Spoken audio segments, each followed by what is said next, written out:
Episode 5 is here. Oh my gosh. Welcome to Trash the Game Plan podcast. I'm your host, Maddie Schmidt. I cannot believe this is episode 5. I am just proud of myself for keeping up with this podcast and hanging in there because I'm not going to lie, starting a podcast is not as easy as it looks. But I am here. This is episode 5, and we are going to keep going. Thank you to everyone who has tuned in and enjoyed every episode of Trash the Game Plan because I wouldn't be here without y'all. So thank you, and I hope you've enjoyed it because I sure have.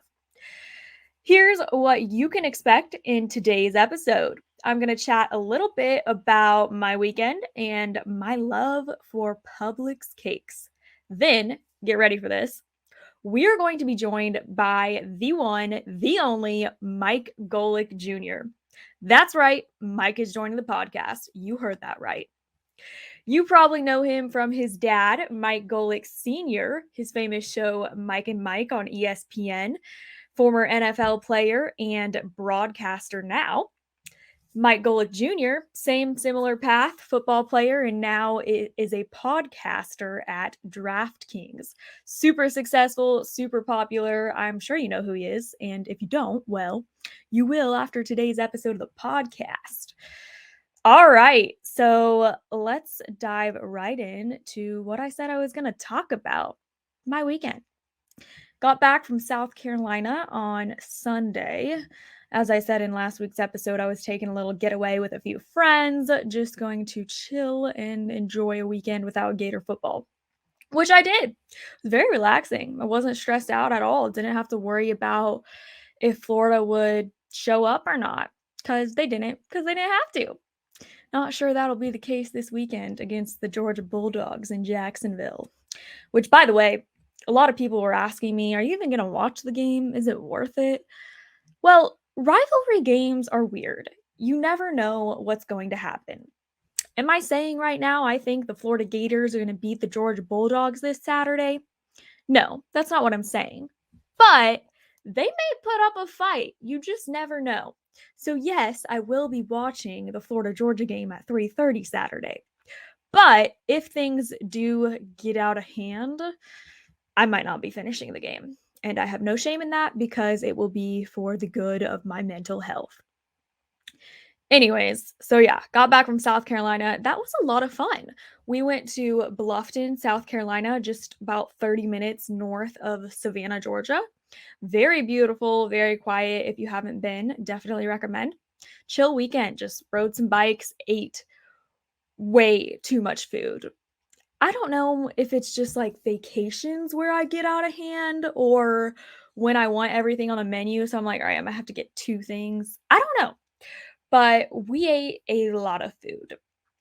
One thing being a Publix cake. It wasn't just because, although I am a firm believer you can have cake whenever you want because there's always a reason to celebrate. I've had a lot of cake in my life, more than just on birthdays. But this past weekend was my boyfriend's birthday. Shout out to him. He's awesome. So we got a Publix cake. He probably would have been happy without a cake, honestly. Not a big sweet tooth guy. So he says I just got the cake for me. That's not the case. But I had no problem eating it. And I have no shame in that. Cake is delicious. And if you haven't had a Publix cake, first question is why? Second question is, are you crazy? Publix cakes are unbeatable, truly delicious. Got the half chocolate, half vanilla. That's my favorite. We just had vanilla this weekend because that's all they had, but vanilla's still pretty darn good. My favorite part is the frosting. Unbeatable. There's just something about Publix frosting. I low-key have a fear that I'm going to have to move somewhere where they don't have Publixes, and I won't be able to have Publix cake, and it's gonna be a very sad day. I have had to live without Publix before up in Boston. Yeah, they don't have Publix. It's tragic, honestly. Star Market, Stop and Shop ain't even come close. This weekend, my piece of cake was larger than everyone else's. It's true. I'm not embarrassed. I have no shame. One day, this might come back to bite me in the butt. I guess once my metabolism slows down, I might have to cut back on my dessert and cake intake. But until then, we're going to live life and we're going to enjoy the cake. All right, enough of my rambling because, like I said earlier, Mike Golic Jr. is joining the podcast, and I'm really excited. So take it away, Mike. Welcome to Trash the Game Plan podcast, Mike. Thank you so much for being here. It truly is an honor to have you on today. How are you? I'm doing well. I appreciate you having me. Nice to stop and visit with you here. Yeah, so I'm pretty sure most of our viewers know who you are, but there might be a few stragglers. So why don't you go ahead and just give a quick little introduction on who you are? So my name's Mike Golic Jr. Most of you, if anyone's going to recognize, would probably recognize my father, Mike Golic Sr., was the host of Mike and Mike in the Morning and a 9-year NFL player. I played college football at Notre Dame, had a very brief cup of coffee trying to play pro football before I headed over to ESPN. I spent 6.5 years there as a radio host, a college football analyst, digital host, you name it. I probably did it for a little bit while I was at ESPN. And then just recently, this past year, I left ESPN to go and take a job with DraftKings as a part of their media arm. I do a daily podcast called Gojo for them that's 5 days a week. And I also call college football games on radio for Learfield Audio. And I got, what's funny is I got recognized because, doing a bunch of this stuff every once in a while, people are kind and come up and will say a nice thing to you in public. And I was at Penn State this last weekend, and for the very first time, some guy came up to me in the tailgate lot. He was a student at Penn State, and he goes, "Wait a minute, you're the guy from TikTok."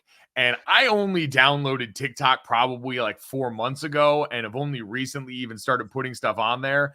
And so the fact that someone finally saw something of mine on there and saw me as the guy from TikTok rather than any of that other stuff was hilarious. And I don't know, I was weirdly proud of that. I don't know if I should be or not, but I was weirdly proud of that. Hey, I think you should be. Everyone's getting famous these days on TikTok. It's crazy. Yeah, no, you know what it was is I made a video about a reaction to the Taylor Swift Midnights album, and I underestimated just how voracious Swift talk is when they digest content. So shout out to the other Swifties. Appreciate you making it happen. Yeah, that's hilarious. So this podcast is all about just trying to figure out life when your game plan for life, so to speak, doesn't really work out the way you thought it would, because mine sure hasn't. I've been freelancing in the sports media industry for a bit now, just trying to land that full-time job, but it hasn't happened. Never thought I would be where I am today, sitting in my parents' house, but here I am. So, Mike, you're obviously very successful, named off what you do. You're a busy dude. I'm curious how that all happened. So, take me back to young Mike Golic Jr. Did you ever think you would play football, end up as a podcast host at DraftKings? You know what? It's interesting, and you talk about having to kind of go through the part where it doesn't work out first, and you sort of have to trash the game plan.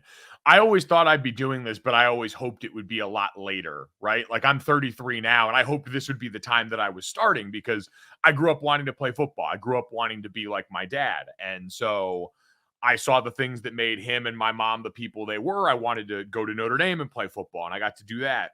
I wanted to, play that as long as I did and go on and play in the NFL. And then I grew up around my dad at the height of Mike and his sports media prowess. He was more a broadcaster to me than a football player. I didn't get to see him play football. I was a little kid when he was still playing professionally. And so I had always grown up around that. A big personality. You can clearly see I like to talk a lot. And so I figured there's only a few lines of work where that's going to be viable. But for me, yeah, I knew I wanted to do that even going back to high school. And then I got to college and Notre Dame didn't have a communications department, but film and television was essentially the same thing. I got to do a lot of that content behind the scenes. And then the football part of it, I was a late bloomer. I started 17 games over the course of my last 2 years. We had one really good season my last year where we got to play in the national championship and lost. And after that, that kind of attention on the program and everyone doing well means everyone's going to get a little bit more of a look. And so now all of a sudden I get an opportunity as an undrafted free agent to go and try and play for a few teams. And that was where the fun started because professional football seemed to tell me over and over again, hey, you're probably not going to be doing this. I got cut in fall of 2013 by the Pittsburgh Steelers. I got cut in June of 2014 by the Saints for the first time. I played preseason in the CFL with the Montreal Alouettes. I played in an expansion league that played in Staten Island, New York. I lived in a Staten Island Holiday Inn Express for like 3 months in the fall of 2014. And then I had one more go at it with the Saints that next summer and was cut at the end of training camp in 2015 by them. And that was kind of the point where I was like, all right, I probably, 3 years was always the window I had in my mind of, you can go through here before you're just a camp body, before you're just someone they're bringing in to take up space during the preseason. I knew I had the opportunity to try and take my swing then. I was going to put all my chips in that basket. I spent every offseason training. I was, not worried about the next job yet. And then finally that fall, I realized I needed to start, looking at a job that might like me back a little bit more. And so I moved back home with my parents. This is where my part of the journey differs from others is I make no bones about it. I had the leg up as far as getting an opportunity at ESPN because of who my dad was. I know nepotism is a very real conversation in sports, both in our industry, in coaching the way that we see. And I don't take that lightly, which is why that portion of things was always about honoring the opportunity that I was given by working really hard to make sure that I did my absolute best. And I showed people this wasn't just going to be some charity case, but the long-winded way of answering your question to say, I always figured I wanted to do this, but I had the other thing that I wanted to do first in trying to play football for a really long time and having to deal with the ego bruise of having this thing that you've loved and tried to do for so long not love you back in those same ways. And just to see the end of that comes for us all at some point, especially in sports, was a humbling experience. And I think it is a lot of why I am the way I am about certain things as far as the way I approach work now is just because I always joked when I was at ESPN, every day my badge worked was a good day. Like every day I walked in and they hadn't fired me yet because I had tried to do a job that had fired me 3 times and in some cases more than that. And so every day that I walked in there and I was still employed and still had the opportunity to do what I did, I was trying to go and prove that I should be, allowed back in the building the next day. And I was trying to go and prove that I can, be more than just, a last name that people think is getting the opportunity only for that reason. And so it all ends up feeding into things that you can use to get better and to approach things in a way that'll be helpful later on, hopefully. For sure. How difficult was it for you to decide to retire from football? How did you know it was time to move on? Well, and this is a line I'll steal from my dad. Football retired me. And that's the case for most athletes is you don't really get a choice. Is people stop calling and you're told over and over again based on when they hand you the pink slip that this isn't for you. So when I got cut there in 2015, I already knew it was slim chance that I was going to make that roster. I already knew I was probably verging on being like, we call them a camp body, where you're brought in there to basically take up space and block so that they can get a look at the guys they're actually going to pick. But so at the end of that, I kind of knew that was going to be where the calls stopped coming. It was already down to a select few. And so that also makes it pretty easy and hard at the same time. I had a lot of time to process that. My last preseason game was in Green Bay, which is really cool. I'd never gotten to be inside that stadium, and to get to be inside a place as hallowed as Lambeau that has all that history to it was a good spot for what kind of felt like closure, because I knew going into that game there was a good chance it was my last one. But yeah, the NFL retired me, and it retired me very quickly. Everything happens for a reason. That's what I'm trying to tell myself, at least at this time. You mentioned your dad briefly. Obviously, we all know who Mike Golic is, Mike and Mike. How difficult was it for you to pave your own way and separate yourself?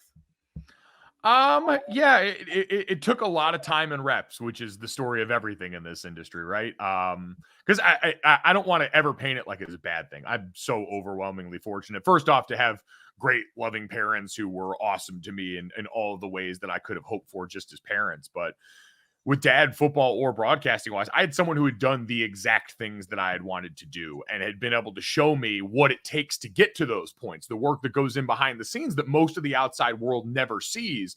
on either front. And so all of that was extremely helpful in just getting me the tools to be there. In football, it was a lot easier because I played a different side of the ball. I played offensive line. My dad played defensive line. When it came to broadcasting, we're really similar personalities, and growing up around him, being raised by him, we have a lot of similar viewpoints on certain things. And honestly, I think when he and I started doing the show together was when I realized the differences that were going to be able to make this work. Because when you sit there for 4 hours every morning and argue about all these things in sport, you start to see all the little areas, whether it's across generational lines or just different ways that we've come to view sports, and sports as a microcosm of the world.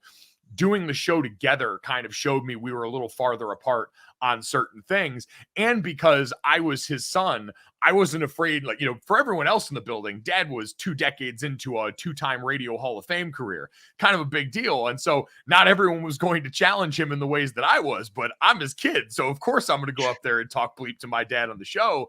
And so we probably got into it a little more. It was always based in love. Like, that's the best part about it, is we both understand what it is. So the mics go off and we're sort of back to normal. But on the show, I was going to challenge him on certain things. That's kind of what I felt like I was there to do, because when I got to start working with him, it was Golic and Wingo with him and Trey Wingo. And they were 2 guys that had worked together a bunch before. They are both veterans of broadcasting. They've been around a lot. And so my thought process was, all right, well, I can come over here and be a little bit of an agitator, right? I'm the young millennial that's coming into this with these 2 veterans here to just see if I could stir the pot a little bit as the third chair on this show. And going through all that, I think, was the start of kind of seeing, all right, here are some different things I think I can bring to the table. And then just through sheer volume of reps, and this is where I'm always super appreciative to the opportunities that I did have at ESPN, I got to do solo radio 5 days a week by myself for 2.5 years. I got to do that with a partner at first, and Robin Lundberg, who was hugely helpful in helping me kind of see and learn the ins and outs of the business. And then getting to host in digital, where there are no breaks and you're just going for hours at a time a lot of times, and having to figure out how to fill that space.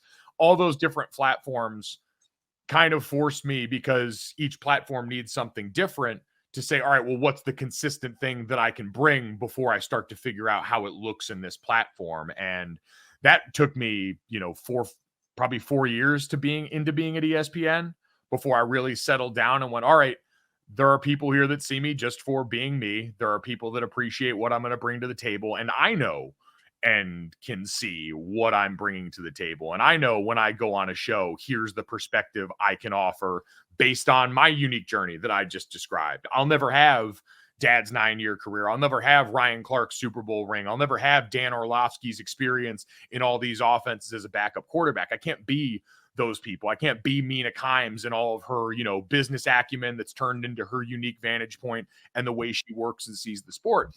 I can just be me. And I'd much rather, keep or lose a job based on being me than based on trying to be someone else. And it took me a long time to try and stop mimicking other people and start to just be comfortable enough and have the reps under my belt enough to be myself.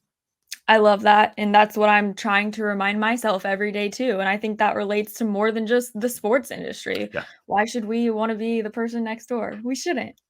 But it had to have been pretty special for you to work with your dad, and probably a little frustrating at times.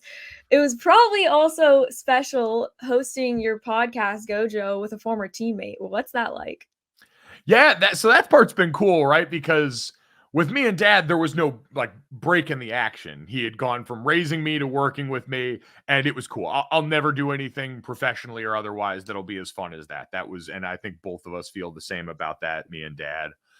But with Brandon, it's interesting because Brandon and I, so at Notre Dame, I mentioned I was a film and television major. So was Brandon. We took every class together we dispute this. He says 2 years. I say 3 years, but that's just because we're both, dumb and old now. But we took every class together in our major. We were practicing against each other all the time in football. So we spent so much of our college lives together. And then after college, we both went into the same industry, but went different directions. And so Brandon was a page at the Letterman show, worked for Fox Sports 1, worked for Barstool, NBC Sports. He's been at all these places and he's done really well. And he and I have, because we're in the same industry, seen each other at all the events, kept in touch all the time. Him and his wife were both really close friends. But there's the difference of watching someone's journey and getting to pop in every now and then to then going back and essentially, being work partners day to day and having phone calls, planning the show that are also mixed in with, hey, what's going on with your kids? Like, what happened with your wife today? All these different things where personal and professional are mixed in a way that I feel like I'm uniquely able and equipped to handle, but it's still kind of fun to do because I've learned and played so much catch up on, all right, what are some of the things that you miss being up close and personal with someone over the course of 7 years? But it really is about trust as much as anything. Like, I was getting ready to do a new thing. I hadn't podcasted before. I had made radio and audio content before. And in going to do that, the one thing you see consistently throughout podcasting, or at least the ones that I liked listening to, were I liked listening to podcasts where it felt like I was eavesdropping on a couple of friends. And to have a friend who is capable, who is talented, and who has done and accomplished all the things that Brandon has, who I also have the bedrock of, almost half my life of friendship with, really made the transition so easy on me. And I can't thank him enough for it. That's pretty impressive that you guys didn't get sick of each other in all that time. It's honestly, it is amazing. Like, because I'm not kidding. It was lunch in between at the dining hall.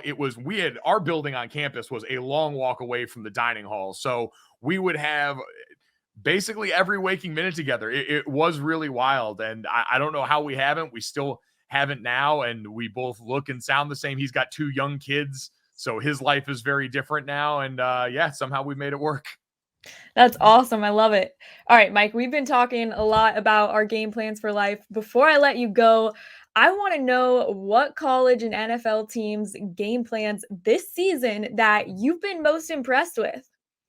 Ooh, all right. Let's start in college. I think it's hard not to give Tennessee the game plan credit in college. I think I got to go and broadcast one of their games last year down in Knoxville at Neyland. And Josh Heupel was still new. It was year 1 last year. And we'd all been well acquainted. I had covered Josh when he was a coach at Missouri, coaching the offense there when Drew Lock was under center. And you saw the advantages that offense would have in college, but to see last year, once Hendon Hooker took over at quarterback, what it unlocked in that offense and the speed that they want to play at, coupled with the players they have there, a really good offensive line. But that offense takes a quarterback who has the ability to hit deep passes consistently, make good decisions, and take care of the football. And what Hendon's done, the former Virginia Tech transfer, which seems like a lifetime ago, we were watching him play football for the Hokies. It's been really impressive and really fun. And part of it is also, I just think Rocky Top's an awesome song. It is super catchy and gets stuck in my head all the time. So I'll give Tennessee a ton of credit for their game plan, because I was a part of a coaching change in college. It's a hard thing because you have to go in and create buy-in right away. They're doing that now in an era where the transfer portal is as viable as it is, where NIL is a part of the college experience. And so you've got all these things that can make it in some ways easier to be a new head coach coming into situations, but also make it harder depending on how things go. And in that conference, to have the success that they've had in the first 2 years and to be in a position now to be talked about as legitimate college football playoff and national title contenders is a testament to Josh Heupel, to those players and their ability to come in and morph to a new system right away. And it's been fun to watch. And in the NFL,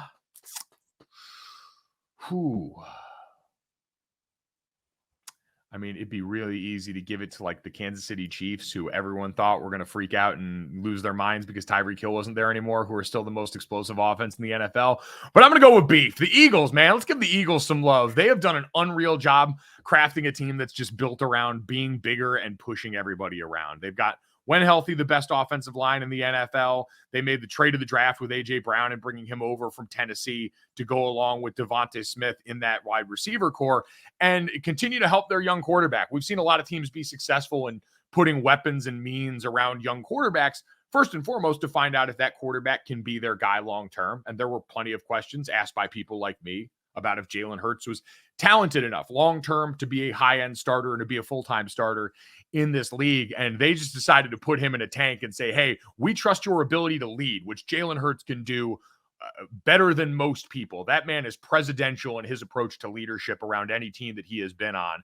And so having that guy inside the tank running roughshod over the rest of the NFC right now is a pretty comfortable place, and one I'm very confident he'll continue to do well in. But seeing the way they've built that up over a long period of time, the way Nick Sirianni last year switched up middle of the season and said, let's just be a dominant ground attack.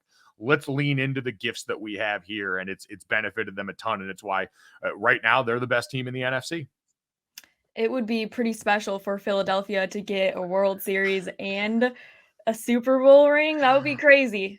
I fear we already saw a guy eat poop during the last Eagles celebration after their Super Bowl win. I shudder to think what would happen if they won 2 championships in the body of the same year, and God forbid the 76ers get anywhere near it. If we get the triumvirate of Philadelphia teams going out and accomplishing in the same year, get in your bunkers because it's all over.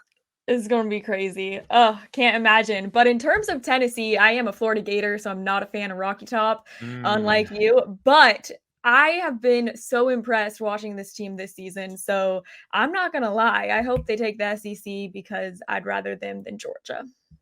I was just going to ask where the hierarchy ranks in there. I really had high hopes for your Florida team. I had them week 1 against Utah. Anthony Richardson was already holding the Heisman Trophy at that point. You know, it's going to take some time. Billy Napier is a good coach, but it's good to know that Georgia greater than Tennessee in terms of Florida hate.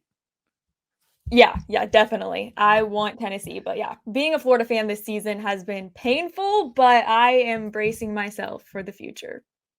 I'm a Notre Dame fan, so I understand and appreciate your pain.